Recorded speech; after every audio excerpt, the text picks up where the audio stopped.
ચૈતર વસાવાના સમર્થકો લાંબા સમયથી એક માંગ કરી રહ્યા છે કે ચૈતર વસાવા જેલમાંથી બહાર આવે, તેઓને જામીન મળે, પરંતુ તેઓને જામીન નહોતા મળી રહ્યા. અલગ અલગ કારણો તેના માટે જોવામાં આવી રહ્યા હતા કે તેઓની જે એક આખી પ્રણાલી રહી હતી ભૂતકાળની અંદર, તેઓના જે વિવાદો રહ્યા હતા તે પણ એક મુખ્ય કારણ માનવામાં આવ્યું. તાલુકા પંચાયતની અંદર જે માથાકૂટ થઈ તે પણ, જેના કારણે તેઓને જેલમાં જવું પડ્યું, તે પણ માનવામાં આવ્યું. બીજી તરફ સામેની પાર્ટી તરફથી પણ એવું કહેવામાં આવ્યું હતું કે ચૈતર વસાવા જો માફી માંગી લે છે તો અમે આ કેસ પરત ખેંચી લઈશું, અથવા તો તે રિટર્ન લખીને આપે છે તો પણ અમે આગળ કોઈ કાનૂની પ્રક્રિયા નહીં કરીએ.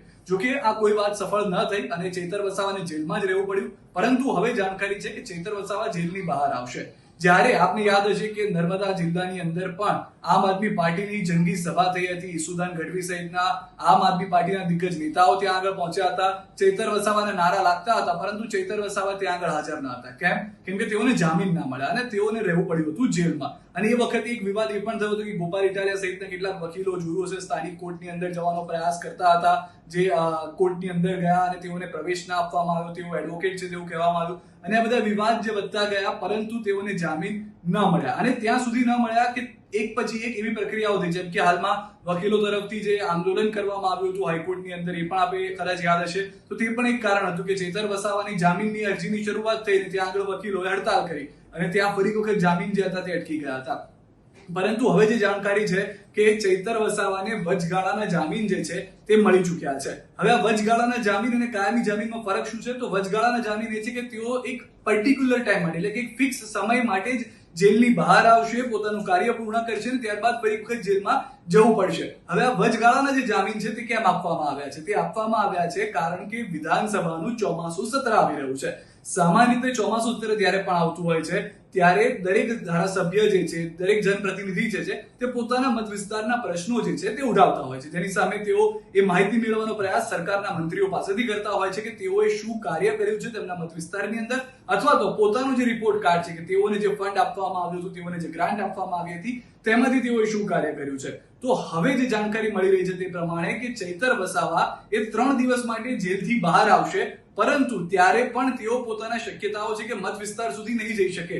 તેઓના મત વિસ્તારના જે મુદ્દાઓ છે ચોક્કસથી, અથવા જે પ્રશ્નો છે તે ઉઠાવી શકશે, કારણ કે વિધાનસભામાં તેઓએ હાજર રહેવાનું છે. વચગાળાના જે જામીન ચૈતર વસાવાને મળ્યા છે તે એ માટે આપવામાં આવ્યા છે કે તેઓ વિધાનસભાની અંદર હાજર રહી શકે, વિધાનસભાની અંદર પોતાના મત વિસ્તારના જે પ્રશ્નો છે, જે જવાબ મુદ્દાઓ છે એ ઉઠાવી શકે અને સરકાર પાસેથી તેનો જવાબ માંગી શકે. તો આ મુખ્ય કારણ છે જેના કારણે ચૈતર વસાવાને જામીન મળ્યા છે.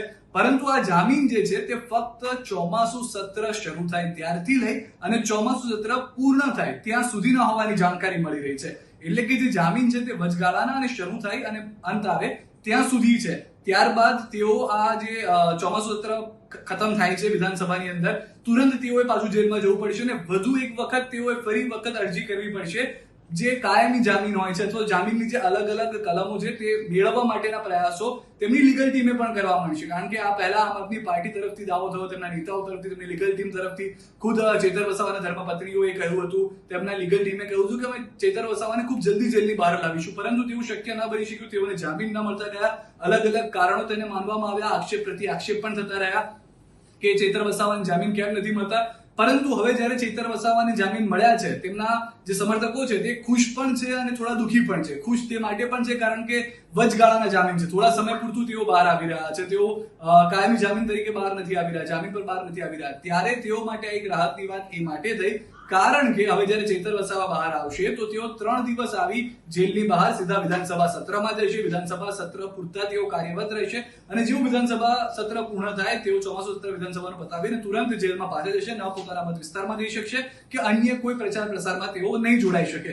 તો હાલમાં જે જાણકારી છે તે પ્રમાણે ચૈતર વસાવાના સમર્થકો, તેમના પરિવારજનો, આમ આદમી પાર્ટીના કાર્યકર્તાઓ, તમામ લોકો માટે થોડા ખુશીના અને થોડા દુઃખના સમાચાર એ છે કે ચૈતર વસાવા જેલની બહાર આવી રહ્યા છે 3 દિવસ માટે, પરંતુ ત્યારબાદ તુરંત તેઓ જેલમાં જશે. ધારાસભ્ય ચૈતર વસાવાને આખરે મોટી રાહત મળી છે. છેલ્લા 2 મહિના અને 3 દિવસથી જેલમાં બંધ ધારાસભ્ય ચૈતર વસાવાને આખરે હંગામી જામીન મળ્યા છે. રાજપીપળા કોર્ટે ધારાસભ્યને 3 દિવસના હંગામી જામીન આપ્યા છે. આગામી દિવસોમાં વિધાનસભામાં શરૂ થનારા ચોમાસા સત્રને ધ્યાનમાં રાખી હંગામી જામીન આપવામાં આવ્યા હોવાની માહિતી છે. મહત્વનું છે કે ચૈતર વસાવા આગામી 8, 9 અને 10 સપ્ટેમ્બરના રોજ પોતાના ખર્ચે અને પોલીસ જાપ્તા સાથે જેલમાંથી બહાર રહી શકશે. આ સમયગાળા દરમિયાન તેઓ ગાંધીનગર ખાતે વિધાનસભાના સત્રમાં હાજરી આપી શકશે. ત્યારબાદ 10 સપ્ટેમ્બરના રોજ તેમણે ફરીથી વડોદરા સેન્ટ્રલ જેલમાં જવું પડશે. જણાવી દઈએ કે દેડિયાપાડા તાલુકા પંચાયતના પ્રમુખે ધારાસભ્ય ચૈતર વસાવા સામે ગંભીર આક્ષેપો સાથે ફરિયાદ નોંધાવી હતી.